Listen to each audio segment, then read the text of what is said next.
Hey everybody, welcome back to the channel. It's Indiana Jones Adventure Series lines. We got Marion Ravenwood and Sallah here. Let's just take a look at the boxes. What I noticed is with this guy here in the fancy getup, he comes with those two sticks that carry the arc. And so, I realized I can build the entire arc without those two little staffs, and maybe I could stick some chopsticks or something in there to carry it with if I really wanted to carry it around. But if I got these two, I could just build the arc. And that would be pretty cool.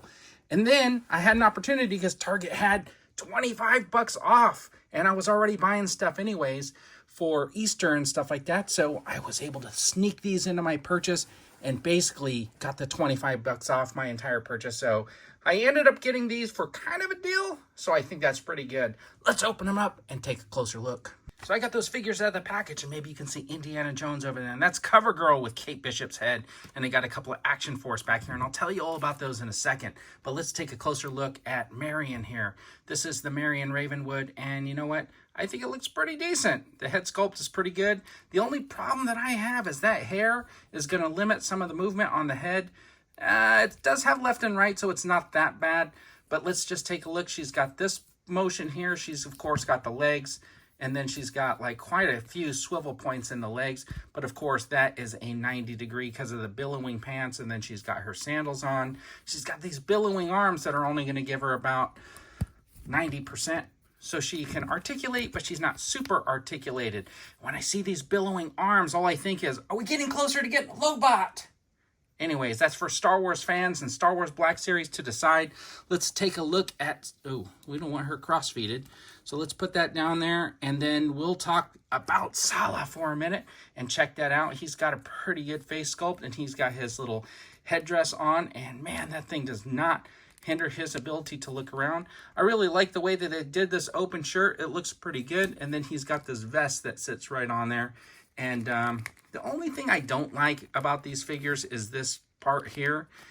It kind of hinders maybe some of the articulation, but at least it opens on the side. See, you'll never get him in a pose like that with both legs because then the little skirt piece will get in the way. But anyways, he's probably got the same motion, amount of articulation as Marion there, only about 90 degrees. And of course, about 90 degrees on the leg too. And then he's got his boot, which has some good articulation there. And then... oh, I thought it moved a little bit, but it might just be tight. We're not going to mess around too much. All right, so there's Marion and Sallah. And the one thing that I thought was cool about that is this guy will fit into an Action Force if they're out in the desert or something like that, or they go to a Middle East type area because of the headdress on this character, and then the one on this character could make it look like something's going on. I know Sallah is set in the 30s, but Action Force is in the future. But if you're like me and you do action figure photography and you kind of cross your lines and stuff like that, then you know that will be kind of a cool setup to have that character. Anyway, so we got Indiana Jones and Marion here. And of course, I did this Kate Bishop with the CoverGirl. She kind of fits into that scheme, more like a Tomb Raider. And so we got the gang all here. And what I want to show you is this is the pack that came with Sallah, I think. And you know what? He's got a couple of pieces of the arc. It looks like the bottom and the top. And then he comes with a shovel. And I know some people's have been coming kind of bent, but this one came out pretty good, so I'm happy about that. And this rope, which is actually really, really cool, can go right over somebody's shoulders. And then, of course, Marion here, she came with her little bag of goodies. And let's just spill those out. And the one thing that I was really looking forward to on this is not these two side pieces, because I felt like I could just use the same ones I got with the other one. And it's not this frying pan, which is kind of cool. I don't know why this was a weapon, but it looks kind of cool. And it's fully fits into the set, so you can totally have them cooking breakfast. But this little dude here is really, really neat. And check him out. His head turns. He's got some articulation in the head. His arms come up. That is pretty cool. The only downside is that these legs don't really have any articulation, but that tail does. It turns right up, and that is super cool. And that's one of the reasons why they're coming out with another Indy, the one in Cairo, and he's also going to have a monkey, and that's the one that I'm actually looking forward to getting. But anyways, these are the Indiana Jones Adventure Series figures. Okay, so here's the arc pieces, and we already had these two, and as you could see, like I was saying, they're virtually identical. You could have just got another Major Tolt, or whatever, however you pronounce his name, and you could have got away with just assembling the four sides of the wall with the Major there. But this is kind of cool because they were on sale, and you know, the Marion was kind of cool because she came with the monkey, so that is actually really, really neat. I put that one on the wrong side, so we'll just fit that in there, and you want to just stick those together, and then this goes in there like that, and then this one over here like that. And I'm not even looking at the directions, I'm just putting it together because, you know what, that's what I think you should be doing when you like play with your toys.